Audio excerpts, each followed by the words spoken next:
तो सब लोग ध्यान से ये प्रवचन को सुनिए, 10-15 मिनट ही प्रवचन होगा। तो आज हमारा बहुत स्पेशल दिन मना रहे हम लोग, जन्माष्टमी फेस्टिवल। इस्कॉन मंदिर के तरफ से देश विदेश में हम लोग जन्माष्टमी उत्सव मनाते हैं। तो पूना में भी कई जगह हो रहा है कल से। कल तो पूरा भारत में था जन्माष्टमी उत्सव। तो देश विदेश में या पूरा भारत में कल बहुत बड़ा जन्माष्टमी उत्सव मनाए हम लोग। तो भगवान कृष्ण का तो जन्म जो है वो बहुत दिव्य है। उनके बारे में हम जितना भी चर्चा करें उतना कम है, दिन और रात भी कम पड़ेगा। इतना कुछ है, लेकिन अपने समय के अनुसार हम थोड़ा बोलेंगे उस पर। भगवान का जन्म दिन क्यों मनाना चाहिए, भगवान का नाम क्यों लेना चाहिए, भगवान के ऐसे कार्यक्रम में क्यों जाना चाहिए, भगवान का प्रसाद क्यों खाना चाहिए और भगवान के धामों में क्यों जाना चाहिए। हरिद्वार है, वृंदावन है, मथुरा है, द्वारका, ऐसे। तो इसका बहुत बड़ा महिमा है शास्त्र में। और एक एक विषय बोलने जाएंगे तो एक एक दिन भी कम पड़ेगा। द्वारका, मथुरा, वृंदावन ऐसे तीर्थ क्षेत्रों में क्यों जाना चाहिए, या भगवान का नाम क्यों लेना चाहिए, लेने से क्या होता है, मंदिर में सत्संग के लिए क्यों जाना चाहिए, गीता भागवत प्रवचन क्यों सुनना चाहिए, नाम क्यों लेना चाहिए, ये विषयों के ऊपर बोलने जाएंगे तो एक एक साल भी कम पड़ेगा। अभी 1 घंटे में क्या होगा, और उसमें से भी और आधा घंटा हम कर रहे हैं। तो भगवान के एक एक विषय के बारे में अगर चर्चा करने जाएंगे तो एक एक साल भी कम पड़ेगा। इतना कुछ है बोलने के लिए, लेकिन हम समय के लिए, समय कम होने के कारण हम कुछ आधा घंटे के लिए हम चर्चा कर रहे हैं। तो उसके अनुसार मैं एक श्लोक सुनाओ, भगवद्गीता का 4वां अध्याय और 5वां श्लोक। और ये बहुत महत्वपूर्ण श्लोक है। ऐसे तो पूरा भगवद्गीता ही महत्वपूर्ण है, भगवान से संबंधित जो भी कार्य है सब चीज़ महत्वपूर्ण है, लेकिन उसमें से हम लोग गिने चुने कई श्लोकों के ऊपर चर्चा करते हैं। तो ये श्लोक मैं बोलता हूँ, आप लोग भी मेरे पीछे से बोल सकते हैं। बोलिए। श्री भगवान वाच भवनी में व्यथितानि जन्मानि तव चार्जुन तान्यं वेद सर्वाणि न त्वां वेद परन्तपः। श्री भगवान वाच बहूनि में व्यथितानि जन्मानि तव चार्जुन तान्यं वेद सर्वाणि न त्वां वेद परन्तपः। तो श्लोक का अर्थ बोलिए।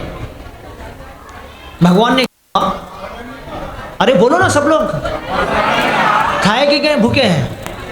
अभी प्रसाद आपके लिए बहुत बड़ा फिस्ट देंगे। जैसे झगड़ा करते तो पूरा सोसाइटी में घर में आवाज़ जाता ना, ऊपर झगड़ा करते तो नीचे आवाज़ आता, नीचे झगड़ा करते तो ऊपर आवाज़ जाता है। हाँ, ऐसे जोर से बोलो भगवान के बारे में, इतना जोर से बोलो कि पूरा अपने घर में आवाज़ जाना चाहिए। बोलो।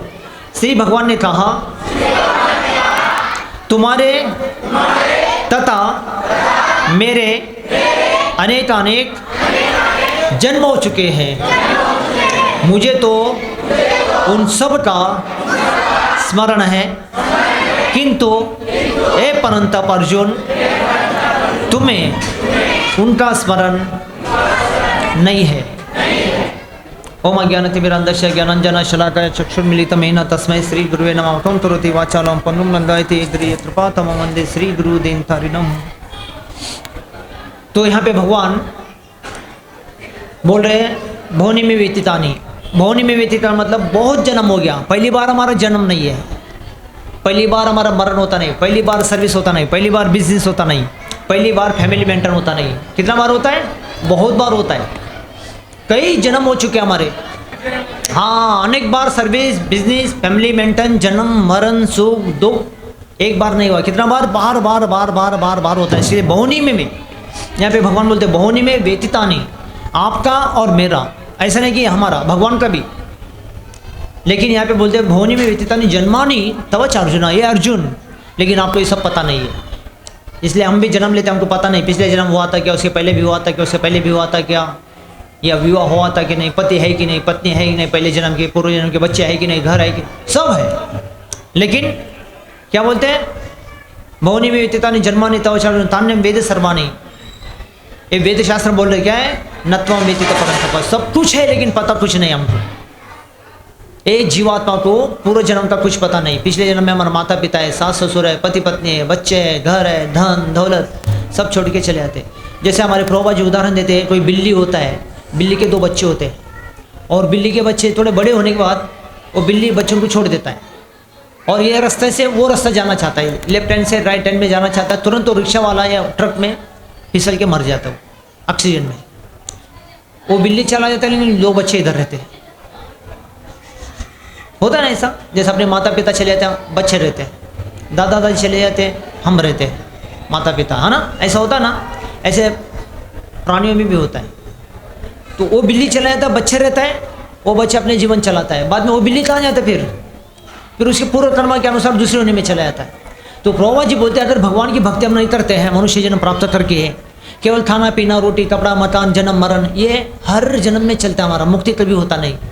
क्योंकि चलो पाप तो होता नहीं जीवता समझो, पुण्य भी होता है समझो, वो पुण्य का फल तो झेलने के लिए भी जीवता जन्म लेना ही पड़ेगा, मुक्ति नहीं होगा। लेकिन हमको इस चीज़ का विस्मरण हो जाता है। हाँ, जैसे बिल्ली को विस्मरण होता है, कुछ पता नहीं है, मेरे बच्चे हैं, मैं चले जा रहा हूँ, ऐसे हम छोड़ के चले जाते हैं, हमको भी विस्मरण होता है। इसलिए भगवान ने तान्यम वेद सर्वान नत्वम वेदित परंतप, ये अर्जुन आपको पता नहीं है, मेरे को पता है। ये ऐसे जीव आत्मा हम लोग है, जीव होने के कारण हमको पूर्व जन्म का कुछ भी पता नहीं है। तो पता नहीं इसका मतलब ये नहीं कि हमारा नहीं हुआ, मरण नहीं हुआ, माता पिता कुछ है। तो अभी आप लोग देखना चाहते क्या हमारे पूर्व जन्म के माता पिता दादा दादी को देखना चाहते क्या? हाँ, आप देख सकते भी, देखना है तो अपने घर में जो संतान होते ना वो हमारे पूर्व जन्म के पितृ माने जाते हैं। वो पितृ बन के आते संतान, इसलिए वो सताते हैं। संतान का मतलब सताना। हम शरीर छोड़ के चला गया, अगले जन्म में हमारे पूर्व जन्म के माता पिता हैं, हम संतान बन के फिर उधर चले जाएंगे। हमारे माता पिता उधर है पूर्व जन्म के, तो अभी ये संतान जाके फिर उधर उनको वो संतान बन के फिर सताएंगे। फिर हमारे माता पिता पूर्व जन्म के उनके माता पिता को मिलेंगे ऐसा। और पिछले जन्म का जीवात्मा इस जन्म में हमारे माता पिता को हम मिलते हैं, इसलिए हम लोग सताते। इसलिए हम अगर किसी को बिल्ली के ऊपर अटैचमेंट होता है, किसी को अटैचमेंट है, जैसे अपने मंदिर में कल एक माता जी आया था, ऐसा हम उसको उल का शाल ढक के लेके आया था। हाँ, ये लल्ली पपी को, कुत्ते को, और मुँह ऐसा था उसका। मैं बोला ये कुत्ते का बच्चा है कि माता जी का बच्चा, पता नहीं। वो माता जी पूछा, माता जी किसका बच्चा है? आपका बच्चा है? नहीं मेरा बच्चा नहीं, कुत्ते का बच्चा। तो अपने बच्चे ऐसा उसको माल शॉल डाल के लेके आया। क्यों? क्योंकि उनको बच्चे नहीं, परिवार में सिर्फ कुत्ते का सेवा करते हो लोग, समझा ना। हमारे भारत में थोड़ा कम है जानवरों की सेवा करना, बाहर के देश में बहुत करते हैं। तो बोलने का मतलब क्या है, किसी प्राणी के ऊपर अटैच है, कोई हिरण को पालन करते, कोई हाथी को पालते, कोई कुत्ते को पालते, कोई बिल्ली को पालते हैं। तो ये पालने का मतलब देखो, अब बाकी किसी को होता है, लेकिन वो अटैचमेंट के कारण मतलब हमारा कोई तो जनरेशन है पूरे जन्म के, इसलिए अटैचमेंट होता है। तो पितृ जनरेशन का मतलब क्या होता है? केवल संतान बच्चे ही नहीं हमारे, वो पशु पक्षी भी है। हाँ, हम स्वर्गवासी वैकुंठवासी कैलाशवासी लिखते शरीर छोड़ने के बाद, वो गारंटी नहीं कि वो स्वर्ग में गया, वैकुंठ में गया, या कैलाश में गया, या बिल्ली के होने में गया, कुत्ते के या गाय भैंसे बने, कि कोई भी होने में जा सकते, नहीं तो देवलोक में जा सकते, वैकुंठ में जा सकते, लेकिन ये गारंटी नहीं कि मनुष्य जन्म में रहेंगे या बिल्ली के होने में या देवलोक किधर भी है। तो ये सारा पितृ जनरेशन माना जाता है। और स्पेशली हमारे जो अटैचमेंट में वो हमारे परिवार से होते हैं। वो प्राणी भी क्यों, जैसे कई लोग कबूतर को दाना डालने खाना खिलाने के लिए जाते हैं, है ना। क्यों? ये हमारे पितृ हो सकते कोई भी। इसलिए हम लोग पितरों की ऋण से मुक्त होने के लिए है, शास्त्र में बताते हैं। जैसा कोई स्त्री है, उनको क्या करना होता है, माता पिता को कन्यादान करना होता है, और कन्या शादी होने के बाद ससुराल में जाके अपना माँ जैसा कष्ट झेला अपना बच्चों का पति का, ऐसा उधर सेवा देना है। तो अपना मातृ ऋण से मुक्त होती है वो बेटी, समझा ना। मातृ ऋण से मुक्त होने के लिए और कन्या को क्या करना होता है, ससुराल में जाके अपने पति की सेवा, बच्चों की सेवा, साधु संतों की, अतिथि देवो भव, भगवान की भक्ति सेवा, ये सब करने से मातृ ऋण से माता मुक्त हो जाती है। वो बेटी मातृ बनती तो मातृ ऋण होता है उसके। ऐसा कोई बेटा है तो उसको पितृ ऋण मुक्त हो जाता है, उसको भी पितृ ऋण मुक्त होने का जिम्मेदारी है। तो बेटा पितरों को मुक्ति कर देता है, माता मातृओं से मुक्त कर देती है, बेटा पितरों से मुक्त। तो बेटा पितरों से कैसे मुक्त करेगा? तो पिता नाम से, माता के नाम से वो बच्चे को धर्म का कार्य करना होता है। कर्म में अतिथि की सेवा, साधु संतों की सेवा, माता पिता की सेवा, हाँ, अतिथि देवो भव, भगवान की सेवा, ये सब संतान, अगर ये संतान नहीं था, बेटा भी हो बेटी भी हो, अगर केवल खाएंगे पीएंगे सोएंगे दिन रात ऐसे निकालेंगे, कुत्ते बिल्ली बाहर करते, हम इंसान घर के अंदर करते, तो हमारा क्या होता है, फिर अलग योनि में चला जाता है शरीर, वो योनि से मुक्ति नहीं होता है। तो पितृ योनि से मुक्त होने के लिए हमको धर्म का कार्य पड़ता है। तो स्त्री के लिए वो धर्म कार्य है, ससुराल में जाना है, माता पिता की पति पत्नी की सेवा करना है, बच्चों की सेवा करना है, देव देवताओं की सेवा करना है, पितरों की सेवा करना है, हाँ सबकी सेवा करना है वहाँ पे। तो ऐसा करके वो मातृवंश से मुक्त हो जाती है। और बेटे को ऐसा धर्म के कार्य अपने घर में करना है, हाँ तो ऐसा वो बेटा बेटी अपने मातृवंश से पितृवंश के ऋण से मुक्त हो जाते। तो हम लोग सब जन्म लेते हैं, इसलिए परिवार में माना जाता है माता पिता को मुक्ति देने के लिए संतान चाहिए। क्योंकि हम लोग हमारे भारत में क्या बोलते हैं, बुढ़ापा में भक्ति करने का, 100 साल का जिंदगी है समझो, उसमें 50 साल हमारा चला जाता, 50 साल के बाद करने का, ऐसे हम बोलते भारत में। इसलिए मुस्लिम समाज में तभी बोलते हैं बुढ़ापा में नमाज पढ़ो, हाँ क्रिश्चियन भी बोलते हैं बुढ़ापा में बाइबल पढ़ो, चर्च में जाओ, ऐसा बोलते हैं, उल्टा बचपन से कराते। लेकिन हमारे भारत में, हमारे हिंदुओं में हम लोग क्या करते हैं, हम गलत सिखाते शिक्षा, बेटा अभी से करो, बेटे अभी से करो, ऐसा नहीं बोलते। अभी पहला पढ़ाई करो, सर्विस करो, बिजनेस करो, फैमिली मेंटेन करो, पैर में खड़ा हो जाओ, पैसा कमाओ, शादी करो, घर बनाओ, हाँ फिर आँख से अंधे हो जाएंगे, कान से बहरे हो जाएंगे, मुख से मुख्य हो जाएंगे, हाथ में पैर में जान खत्म हो जाता है, जब बुढ़ापा आ जाएगा तब भजन कर लो, ऐसा बोलते हैं ना। अभी बुढ़ापा में क्या जान चला है ना, क्या भजन करोगे बताओ। ये जवानी में ये हालत है, हाँ आधा घंटा बैठो तो पैर दर्द होता है, ठीक से बैठ नहीं पाते, हाँ एक दिन भूता रहे तो बोल नहीं पाते, ये ऐसा हालत है। 1-2 माला सीढ़ी चढ़ नहीं सकते, लिफ्ट में बैठ के जाते हैं, आधा 1 किलोमीटर वॉकिंग नहीं जाते। इतना शरीर हमारे दिखने में जवान है लेकिन नाजुक है, शरीर में दम नहीं है। तो बुढ़ापा में क्या हालत हो जाएगा सोचो। अगर भगवान की भक्ति करना है तो शास्त्र में बोलते हैं कौन सा उम्र में करना चाहिए, कौन सा उम्र में, हाँ बचपन से, जैसा 7 साल के जो बच्चे हैं ना इस उम्र में, चलो उस टाइम में मिला नहीं, कम से कम 20, 22, 25 साल के आसपास जो उम्र में मिला वो उम्र में पकड़ लो और हमारा मुक्ति हो जाता है उस उम्र में करते। तो हाँ 20 साल की उम्र में, 22 साल की उम्र में, 25 साल की उम्र में, 25, 50 जो भी उम्र में मिला कर लो। लेकिन ये सपना मत देखो कि बुढ़ापा में करेंगे। बुढ़ापा किसने देखा, जवानी में चला गया। तो कोविड में, कोरोना में कितने अच्छे अच्छे लड़का लड़की बेटा बच्चे चले गए ना कोरोना में, ज्यादा तो जवान लोग ही चले गए। अब देखो कोरोना में बुढ़ापा किसने देखा, क्या गारंटी बुढ़ापा तक हम जिंदा रहेंगे, बीच में क्या होगा पता नहीं। कल तक एक फैमिली है, मंदिर में आए थे, तारीफ में जा रहे थे, एक्सीडेंट होकर चले गए। हम सपना देखते हैं, चलो है बुढ़ापा तक तो ठीक है, जवानी क्या करने का, खा के पी के बर्बाद करने का नहीं, उसके लिए नहीं मिला, धर्म का कार्य करने के लिए मिला। तो हम बोलते 50 साल के बाद करने का, तो 50 साल तो चला गया 100 साल में, 100 साल जिंदगी में 50 साल ये कर्म करने में चला गया। जानवर खाता पीता है, सोता है, बच्चा पैदा करता है, दिन रात निकालता है, घर के 4 दीवार के बाहर, 4 दीवार के अंदर हम वही करते हैं, सेम हो गया। तो धर्म कौन करता है, इंसानी कौन करता था धर्म, हाँ कर्म पशु करते हैं, जानवर लोग करते हैं, कौन करते हैं कर्म, हाँ। तो इंसान कितने हाथ उठाते हैं अभी, आ रहे हैं समझ में, इंसान है कि हम लोग कौन है, फिर हाथ देखेंगे सब इंसान है ना, हाँ। तो क्या करना चाहिए फिर हमको, धर्म का कार्य करना चाहिए, धर्म में हाथ बढ़ाना चाहिए। जानवर है तो नहीं करो, चलो हाथ उठाओ मत, लेकिन इंसान है, अपने आप को मानते हुए मनुष्य हो तो अच्छा खाना बनाओ, भगवान को भोग चढ़ाओ, सुबह शाम को 2 बार आरती करो। अब हफ्ता भर मंदिर नहीं जा सकते, हफ्ते में 1 दिन मंदिर आओ, इतना तो भजन पूजन कर लो, अपने जीवन में सफलता दे। यही तो धर्म है हमारे लिए। जानवर ये नहीं करते, इंसान बने हैं तो हमारा ये गर्व है, हम इंसान बने तो जरूर इस चीज़ को कर लेना चाहिए। तो प्राणी खाना पीना सोना, बच्चा जन्म देना, दिन रात निकलना बाहर हमारा अंदर है, फर्क क्या पड़ा, कोई फर्क नहीं। तो यही धर्म है। तो 50 साल के बाद बोलते 50 साल तो जिंदगी चला गया, 100 साल में खाने पीने रोटी कपड़ा मकान में, 50 साल पाप हो गया समझो, और 50 साल हम बोलते 50 साल के बाद करने तो पुण्य हो गया, 50 साल तो पाप हो गया। तो 50 साल का पाप तो कौन फेरने वाले हैं, वो बच्चा पढ़ने वाला है, बेटा बेटी करने वाले। वो हमारे पीछे से बच्चे आते आते हैं, हम चले जाते हैं, तो बच्चों का 50% पुण्य, हमारा 50% पुण्य, माता पिता का मुक्ति हो जाता है।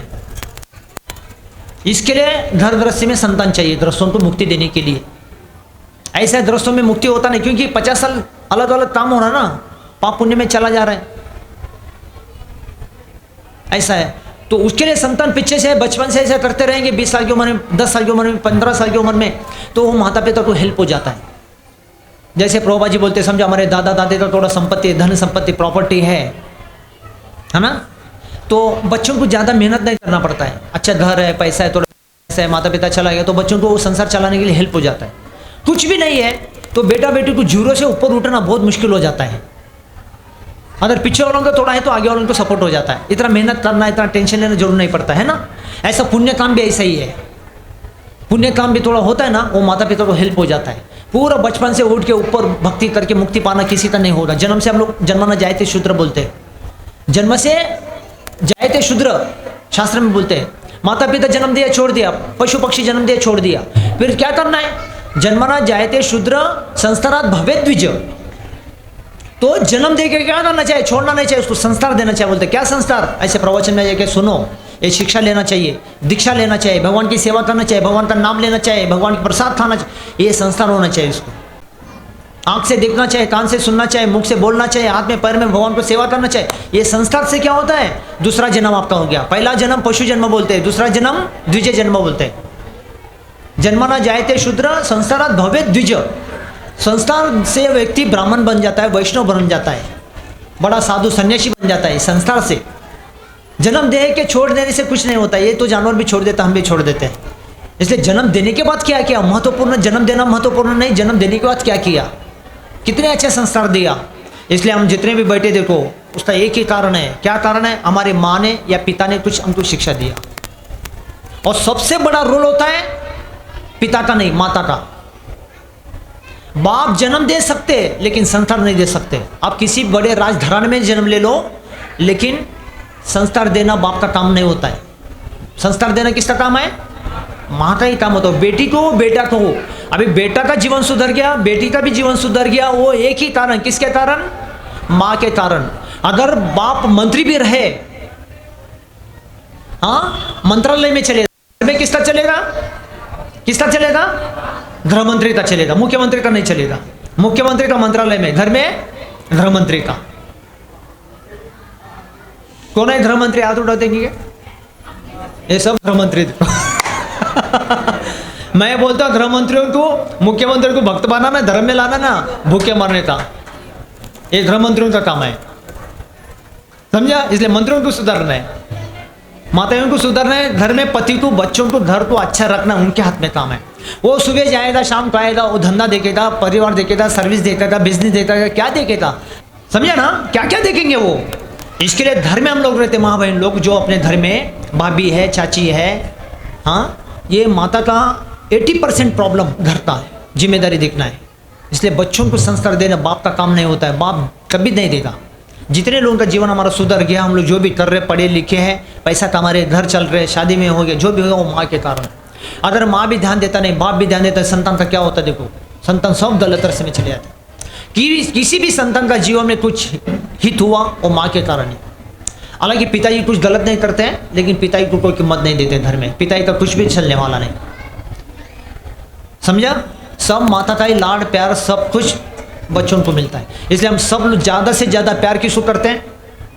किसको करते हैं? और लड़की भी हो, लड़का, बेटा हो, बेटी हो, किसको प्यार करते हैं? तो बाप का क्या गलती हुआ बताओ? बाप क्या बैठ के खाए क्या बेचारा? ठंडी हो, गर्मी हो, बारिश हो, तड़प के दिन रात पत्नी है, बच्चा है, पत्नी है, बच्चा है बोल के पैसा कमा के घर चलाता बेचारा। खाने को भी आता नहीं है, फ़ोन करके देखो, आ रहे हो क्या? हम लोग खा के सो जाओ, मैं आ जाऊँगा, ऐसा बोलता है। ये लोग अच्छे से गरम गरम भजी बना के खाते, घर लोग वो बेचारा बाहर का खाता है। बाहर का भजी कैसा रहता पता है क्या? हाँ, छिड़का माल मसाला ऐसा ऐसा कुछ करता है, वो सब उसमें डाल देता है, भजी बना के खिलाता है। इसलिए घर वालों को टेस्ट लगता नहीं, घर का बाहर का बहुत टेस्ट लगता है। ये मसाला वो मसाला दोनों मसाला रहता है वो बेसन में, और ऐसा भजी बना के खिलाता है। वो भट्टी के सामने फिर बैठता है, पूरा पसीना आता, वो पसीना भी ऐसे उतरता है, वो कड़े के बाजू में बाकेट, तेल का पानी का बाकेट होता है ना, उसमें हाथ धो लेता है, और वो पानी लेके वो तेल में छिड़का देता है, तेल गरम आके देखता है, चिर बोल के छिड़का देता है, वो महापानी में भजी खिला के हमको खिलाता है। देखो, कभी कभी तंबाकू भी ऐसा ऐसा करता है, और ऐसे इधर ही फूकता है, वो पाउडर भी उसमें उड़ जाता है थोड़ा। इसलिए वो लोगों का भजी थोड़ा कड़क लगता है, घर में थोड़ा नरम लगता है। कभी चाह के देखो, अपने घर में बना के देने वालों का भजी नरम होता है, बाहर का कड़क होता है, क्योंकि ये भी मसाला है, वो भी मसाला, दोनों मसाला है। इसलिए बाहर का बहुत टेस्ट आता है, अंदर घर का टेस्ट आता नहीं। अपने माँ बहन लोग अच्छा बना के नहा धो के फ्रेश होके भगवान को बोला, क्या बनाया ऐसा बोलता है, नाम रखता है बेचारा। फिर घर वाले बोलते हैं आपको जितना अच्छा लगता है उधर खाओ, ऐसा बोलते हैं। फिर बाद में तंबाकू चबा के वो भी निकालते तम्बू से, हाँ वो हाथ धोता नहीं, भजी मल के भजी डाल देता है, पसीना उतरता वो भी उधर ही डाल देता है।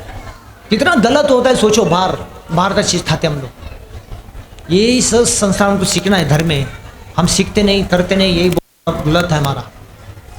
तो संस्कार करने से, संस्कार डालने से क्या होता है, व्यक्ति ब्राह्मण वैष्णव साधु सन्यासी बन जाता है। जन्म दे के छोड़ देने से कुछ होता नहीं। देखो इसलिए पिताजी मेहनत करता, दिन रात मेहनत करता, बेचारा कुछ नहीं, लेकिन घर में कीमत, कोई बच्चे कीमत देते ना पति कीमत देता, कुछ नहीं देता पिता का, इसलिए घर में चलता नहीं। बाहर बहुत कुछ चलेगा लेकिन घर में नहीं चलेगा। अपना बच्चे को जन्म देगा लेकिन संस्कार नहीं देगा, सिखाने का, वो माता की जिम्मेदारी बहुत बड़ा है। 80% माँ का ही चलेगा, 20% घर में बाप का चलेगा, पूरे घर में कुछ नहीं चलेगा। कितना भी लो, खाना क्या बनाना है, बच्चों को कपड़ा क्या खिलाना है, कौन सा उत्सव मनाना है, जन्माष्टमी क्या करना है, अभी गणपति आने वाला क्या करना है, कौन सा खाना बनाना है, कौन सा फेस्टिवल मनाना है, अतिथि की सेवा क्या करना है, पति की सेवा, बच्चों, ये सब माँ का, भाई का, बहन का ही है, बहन का ही सेवा, माँ का ही, भाभी का ही सेवा है, चाची का ही सेवा है। वो जो करते हैं घर में, फिर वो पति के लिए शुभ है, लाभ है, और बच्चों के लिए शुभ और लाभ है। और इसके कारण ही, वो स्त्रियों के कारण ही पुरुषों का, बच्चों का, सबका जीवन कल्याण हो जाता है। ऐसा घर परिवार सुख शांति संपन्न हो जाता है। सुख संपत्ति दर आए कष्ट मिटे तन का, वो घर में सुख संपत्ति आ जाता है, कष्ट मिट जाता है। और यही है संस्कार। इसलिए सबसे बड़ा जिम्मेदारी है, ये माँ का काम है। हाँ, जन्मना जायते शूद्र, माता पिता जन्म दिया छोड़ दिया, संस्कार कौन देते, वो माँ देती है, या गुरु साधु के पहले। इसलिए माँ जन्म देती थी ना, 7 साल के बाद बच्चों को गुरुकुल में भेजा जाता था शिक्षा देने के लिए, ताकि उसको शिक्षा मिले। इसलिए पहले बच्चे धार्मिक होते थे बचपन से, लेकिन अभी देखो बच्चे पढ़े लिखे हैं, एमटेक बीटेक IIT किए बच्चे, उसको मंदिर में क्यों जाने का, प्रभु का नाम क्यों जपना है वो पता नहीं। पढ़े लिखे एमटेक बीटेक है। कल एक परिवार के बच्चे आए थे मेरे सामने, वो क्या है बीकॉम किया बोलता है, बीकॉम करके बेकाम, कुछ भी आता नहीं है, बेकाम के। देखो लेकिन पहला क्या होता था, छोटे छोटे बच्चों को सब पता था, लेकिन अभी नहीं है, संस्कार बुझ गया। तो संस्कार लेने से द्विज बनता, मतलब हमारा दूसरा जन्म होता है। पहला जन्म माता पिता दिया, वो उसको शूद्र जन्म, सुवर जन्म लेता है, इसे हमारा सेम जन्म। इसलिए हमारा जन्म मरण सेम है, जानवर का जन्म मरण भी सेम है। तो संस्कार भवे द्विज, संस्कार लेने से हम लोग ब्राह्मण वैष्णव बन जाते हैं। हाँ, वेद पठेत भवेद विप्रो, ये सारा वेद शास्त्र बताता है, वो व्यक्ति विप्र बन जाता है। ब्रह्म जानाति इति ब्राह्मण, ऐसा ब्रह्म ज्ञान जान के भगवान की भक्ति को करता है, वो ब्राह्मण भगवान को पा लेता है। इसलिए हमको ये सब चीज़ तो पता नहीं है, भगवान को सब पता है। इसलिए भगवान बोलते हैं आपका मेरा जन्म बहुत बार हुआ, लेकिन भगवान को हमारा भूत भविष्य वर्तमान सब पता है, लेकिन हमको भूत भी पता नहीं, भविष्य भी पता नहीं, वर्तमान भी पता नहीं, लेकिन भगवान को सब कुछ पता है हमारे बारे में। क्यों? क्योंकि वो भगवान है और हमको पता नहीं, क्योंकि हम जीव आत्मा है, मायाबद्ध जीव। ये काया मतलब शरीर से संबंधित माया, माता पिता भाई बहन धन दौलत दुनियादारी, ये सब क्या है? माया। माया का मतलब क्या होता है?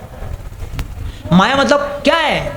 स्त्री पुरुष पैसा धन दौलत, माया ये नहीं। माया का मतलब जैसे हम लोग सोते तो सपना देखते 5-10 मिनट का, मैं घोड़े में बैठा हूँ, राजा हूँ, रानी है, हाँ सब लोग डीजे लगा के नाच रहे, मचाओ धूम मचाओ, मचाओ धूम मचाओ, ऐसा सपना देखते देखते देखते सपना खोलता तो ना राजा है, रानी है, घोड़ा है, गाड़ी है, डीजे बीजे कुछ नहीं है। 5-10 मिनट का सपना देखते आगे खोलते तो कुछ नहीं है। ये है माया। जगे हुए सपना देखते, ये मेरा बेटा है, मेरा बेटी है, धन है, दौलत, पति पत्नी, ये सब सोचना ही माया है। कोई हमारी साथीदारी नहीं है, लेकिन इनके पीछे हम लोग टाइम बर्बाद करते, भगवान के जप के लिए, भगवान के लिए, भजन के लिए, सेवा के लिए टाइम देते नहीं। माया मतलब ये है।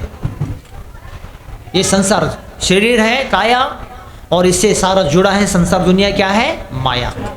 कोई आने वाला नहीं, जाने वाला नहीं, कोई देने वाला नहीं, कुछ नहीं। अभी छोड़ भी नहीं सकते, संन्यास भी ले नहीं सकते है ना, तो कम से कम क्या करना चाहिए? भगवान से नाता जोड़ना चाहिए, छोड़ना नहीं है।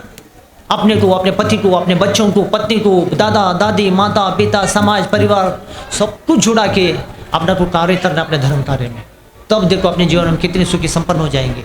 छोड़ना नहीं, द्वार से कनेक्शन जोड़ना है, भगवान से कनेक्शन जोड़ना है, नाता जोड़ना है, तब हमारा जीवन का हम सुखी संपन्न जीवन बिताएंगे। नहीं तो संसार में दुनिया में रोटी कपड़ा मकान धन दौलत सब कुछ है, लेकिन सुखी शांति नहीं। लोग देखो सब दुखी है ना, दुनिया में है ना। किसी घर में जाओ, मैं कई करोड़पति के घर में जाता हूँ, जो पति के घर में जाता हूँ, लखपति के घर में जाता हूँ, लेकिन सब देखते भिक्षापति, दुखी आत्मा।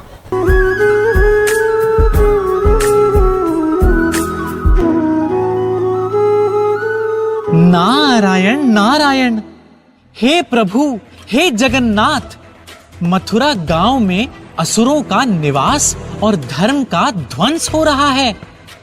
कंस नामक असुर धर्म का विनाश कर रहा है। प्रजा त्रस्त है। हे प्रभु, आप ही इस संसार के पालनहार हैं। आप ही इस दुख को दूर कर सकते हैं। कंस के अत्याचारों से देवलोक तक दहशत फैल गई थी। देवता बार बार युद्ध के लिए तैयार होते, लेकिन कंस इतना शक्तिशाली था कि वे उसका सामना नहीं कर पाते थे। ये ऐसा एक नरेश है, दया न जिसमें लेश है, मनुष्यता न शेष है, अहम है राग द्वेष है। अनिष्टकारी निर्दयी नृशंस है, ये कंस है, ये छल कपट का दंश है।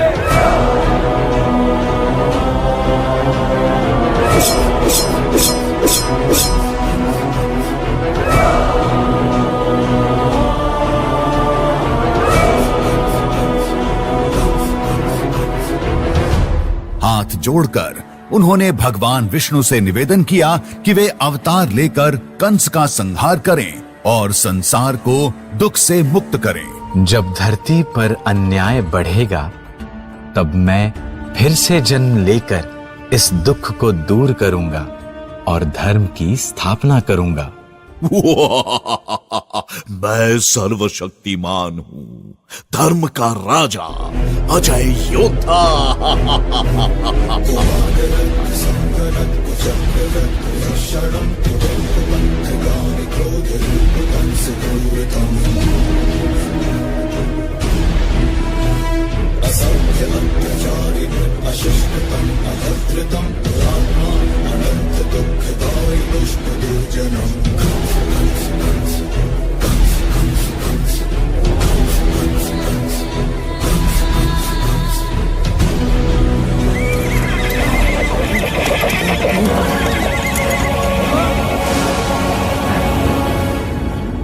मूर्ख कंस, जिसे तू अपने हाथों से विदा कर रहा है, उसी देवकी का 8वां पुत्र तेरा काल होगा। नहीं नहीं, ऐसा नहीं हो सकता। सिपाहियों, देवकी और वासुदेव को तुरंत जेल में डाल दो। यह सुनकर कंस का रंग उड़ गया। वह रात दिन भयभीत रहने लगा। उसने देवकी और वासुदेव को कारागार में डाल दिया और उनके हर बच्चे को मार डालने का आदेश दिया। उसने देवकी और उसके पति वासुदेव को बंदी बना लिया। कंस ने सोचा कि अगर वह देवकी के सभी बच्चों को मार डालेगा तो वह सुरक्षित रह जाएगा। मथुरा की धरा पर एक रात चंद्रमा की चांदनी में देवकी ने एक दिव्य शिशु को जन्म दिया।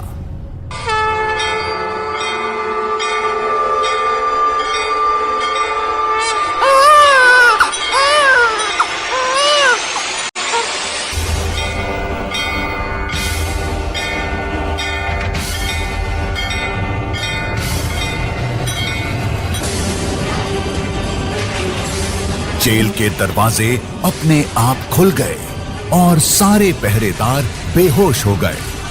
भगवान विष्णु की कृपा से वासुदेव को राक्षसों और तूफानों से बचाते हुए यमुना नदी पार करने का मार्ग प्रशस्त हुआ। वासुदेव ने चुपके से कृष्ण को उठाया और यमुना नदी पार कर वृंदावन चल पड़े।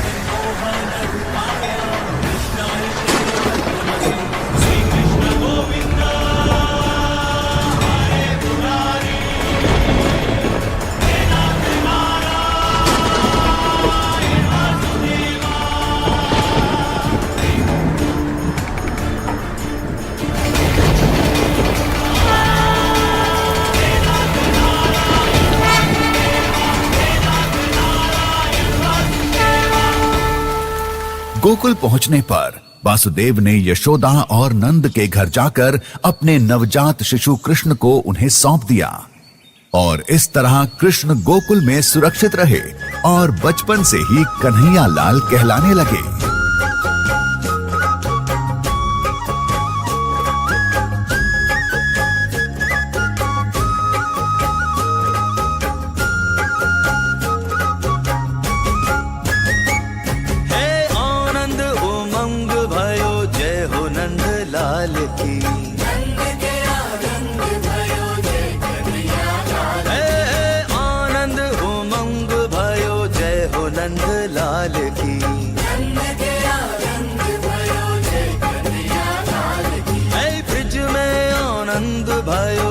यशोदा लाल की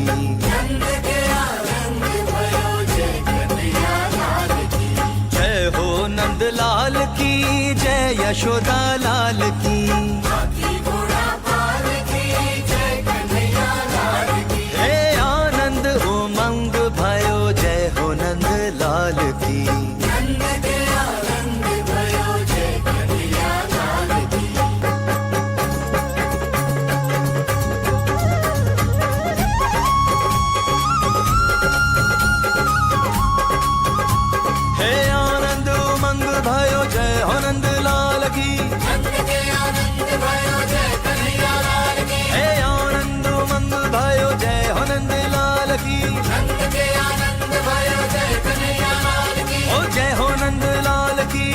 यशोदा लाल की हे ब्रज में आनंद भयो जय यशोदा लाल की हे ब्रज में आनंद भयो जय यशोदा लाल की ब्रज में आनंद भयो जय यशोदा लाल की जय हो नंदलाल की जय यशोदा लाल की आनंद उमंग भयो जय हो नंदलाल की हे ब्रज में आनंद भयो जय यशोदा लाल की बोलिए जय श्री कृष्ण कन्हैया लाल की। वहां यशोदा और नंद ने कृष्ण को अपने पुत्र की तरह पाल पोस कर बड़ा किया। कृष्ण माखन चोर के नाम से जाने जाते थे। अपने मित्रों के संग गोपियों के पानी के घड़े तोड़ देते, कभी मटकी तोड़ माखन चुरा लेते, कई बार तो ऊंची टंगी हुई मटकी भी अपने साथियों के साथ तोड़ देते।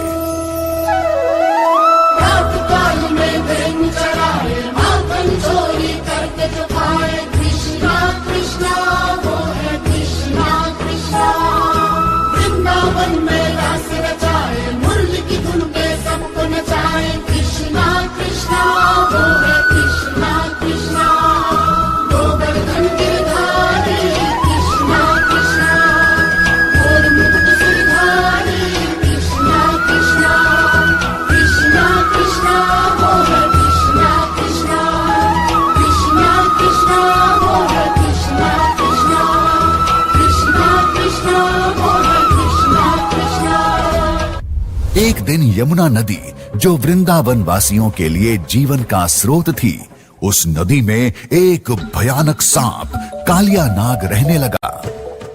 वह नदी को जहर से भर रहा था और लोगों को बीमार कर रहा था। एक दिन कृष्ण अपने दोस्तों के साथ यमुना नदी के किनारे खेल रहे थे। खेलते खेलते उनकी गेंद नदी में गिर गई। कृष्ण गेंद को निकालने के लिए नदी में कूद गए।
कालिया नाग ने कृष्ण से क्षमा मांगी और यमुना नदी को छोड़ दिया।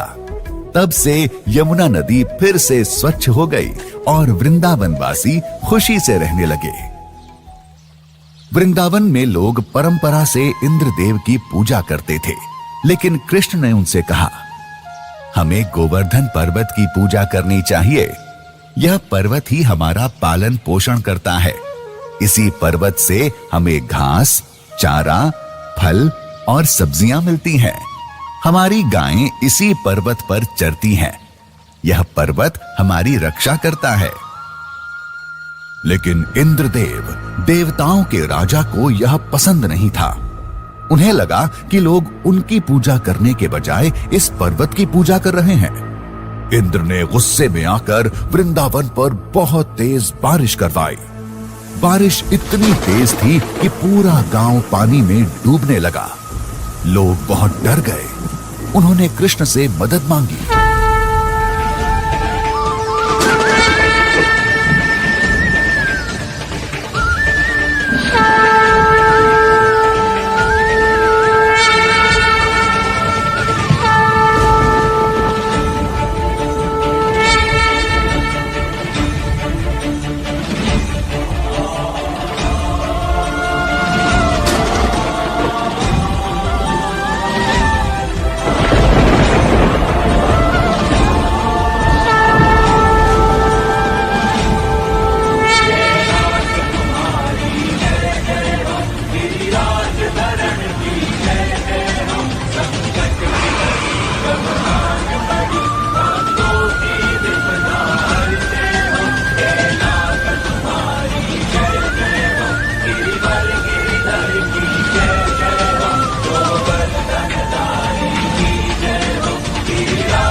दिन तक कृष्ण ने गोवर्धन पर्वत को अपनी उंगली पर उठाकर रखा।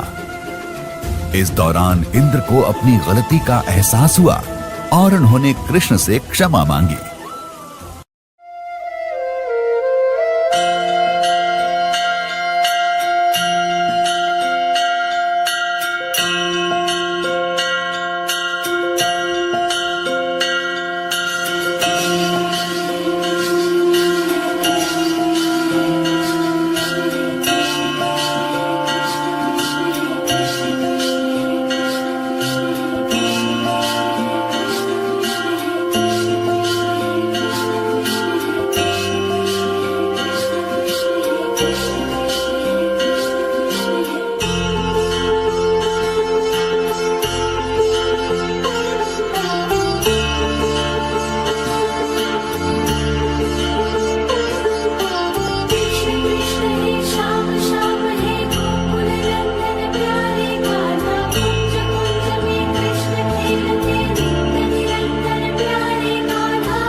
जानकी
वृंदावन, प्रेम और भक्ति का एक पवित्र स्थान। यहाँ राधा और कृष्ण की अमर प्रेम कहानी ने सदियों से लोगों को मंत्रमुग्ध किया है। एक रात चांदनी की रोशनी में राधा और गोपियां तालाब के किनारे बैठी हुई थीं। तभी कृष्ण अपनी मधुर बांसुरी बजाते हुए आए। परम प्रेम में राधिका कृष्णा परम उल्लास, मधुर मिलन के क्षण रचे कण कण में महारास।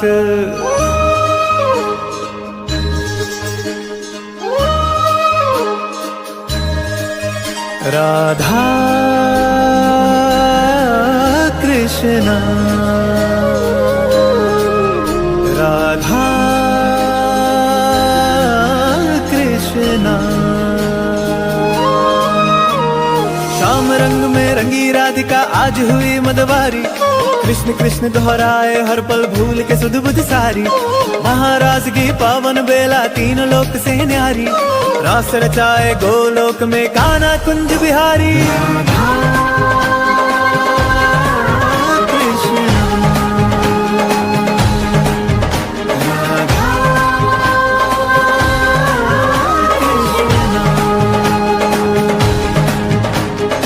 काड़ा काड़ा कान जी ने रूपाड़ा रण छोड़, राधे गोविंदा गोविंदा राधे गोविंदा।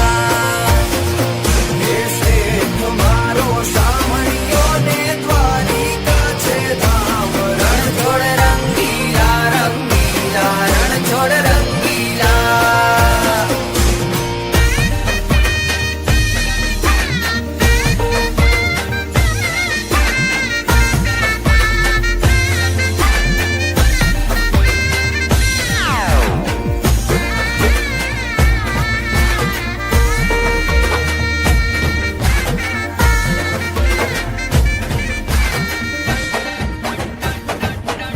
ए हो नानी नगरी वाड़ो, देव मारो द्वारिका वाड़ो। ए हो नानी नगरी वाड़ो, देव मारो द्वारिका वाड़ो। हे माधव तारी मेड़ियों माँ बोले जिया मोर, रण छोड़ रंगीला रंगीला रण छोड़ रंगीला। हे माधव तारी मेड़ियों माँ बोले जिया मोर, रण छोड़ रंगीला रंगीला रण छोड़ रंगीला।